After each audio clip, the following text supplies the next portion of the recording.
This is the experimental setup for the torsional vibration of two rotor system.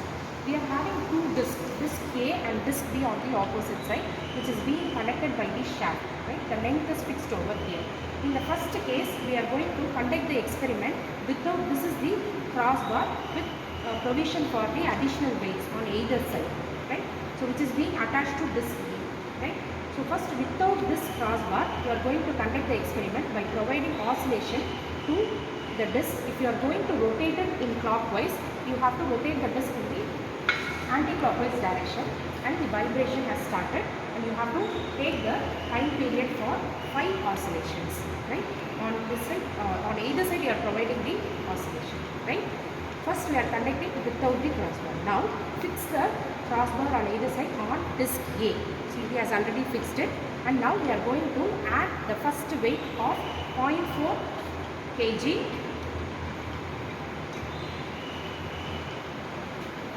on either side of the crossbar. On either side of the crossbar, we are fixing the weight.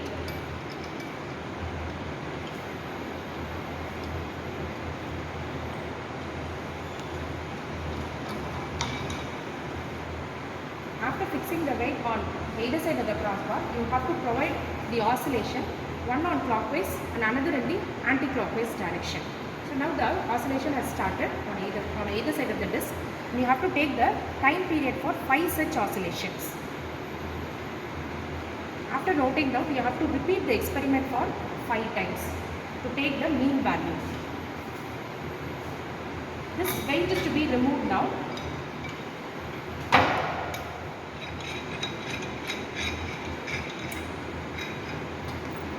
And we are going to add the 0.75 kg weight on either side of the crossbar. You have to repeat the experiment in a similar fashion by giving a clockwise and an anti-clockwise rotation to the disc, and you have to take the time period for 5 oscillations. You have to repeat the experiment for 5 times and take the mean reading of it and substitute these values in the formula, and finally obtain the frequency of the torsional vibration of the two rotor system. This is the experiment which is on torsional vibration of two rotor system. So in the previous thing we have seen single rotor system. Now we are going to see two rotor system. So the main aim of the experiment is to find the period and time period and frequency of the torsional vibration of the two rotor system experimentally, and we are going to compare it with the theoretical values. The apparatus required is the experimental setup of the two rotor system with the shaft, and for tightening and loosening we are making use of some spanner, chuck key, and for measuring the length of the shaft we are using tape, stopwatch for finding the time, and weights, the additional weight that are being added. Right? So in this experiment we have two discs. These are all the two discs, disc A and disc B.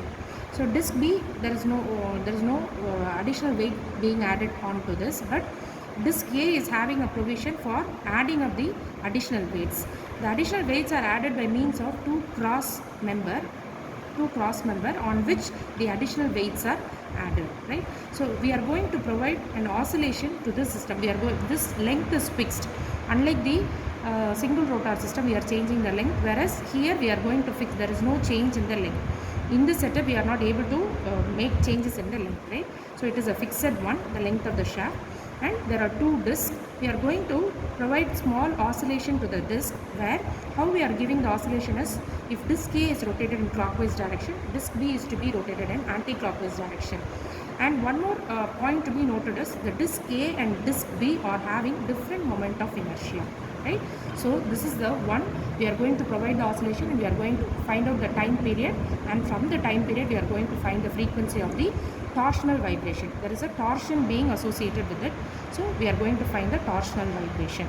Right? We are going to see the procedure in the coming experiment. Right? And what is the formulas and other things we are going to use is, since we are having two discs of different moment of inertia, there will be two diameters and two masses associated with the disc. So diameter of the disc A is being given to you dA, which is in 0.23 meters, and disc B is 0.2 meters. And mass of the disc is being provided, which is 3.3 kg, and mass of the disc is 1.74, right? Then modulus of rigidity of the given shaft. Shaft members modulus of rigidity will also be provided to you, which is 0.34 into 10 power 11 Newton per meter square, and shaft diameter is 0.55 into 10 power minus 2 meter. Length of the shaft is we have to measure the length of the shaft and we have to fix it here. It's a fixed one. And the crossbar with the bolts and nuts without the mass. The crossbar with bolts and nut is 0.725. So when we are adding the mass, we will be considering two different masses. One is 0.4 plus 0.4, another one is 0.75 and 0.75. Those are the masses which we are going to add it in the disc here. These are the formulas which we are going to use. We are going to find the T experiment by taking the T mean divided by N. The number of oscillation that is provided to the both disc is 5. One is in clockwise and another one is anti. Simultaneously you have to provide the oscillation, and for 5 different time period we have to find the mean and substitute it in the formula, and we will be getting the T experiment value, right, where N is equal to number of oscillation. And theoretical period of vibration, for theoretical we have to use this formula 2 pi into root of IA IB divided by KT into IA plus IB in seconds, right? For these values, these IA, IB, KT, you have to find out the values from the formula, right? So IA and IB are the moment of inertia of disc A and disc B, and KT is torsional stiffness, which is we are going to find out by using this formula G into IP divided by L, where IP is the polar moment of inertia since it is a cylindrical shape shaft. It is given by pi by 32 d power 4, where d is the diameter of the shaft. That value is also being given to you, and L is the length of the shaft where we are finding out and fixing it, right? So these are all the values to be substituted in the formula, and we are finding the T theoretical value, right? From the T theoretical and T experimental value, we are finding out the frequency experiment, the frequency of torsional vibration, which is 1 by T experiment will give you F experiment, and frequency of theoretical value given by 1 by T theoretical value, which is in hertz. So this is a tabulation which we are going to use and record the things from the experiment, right?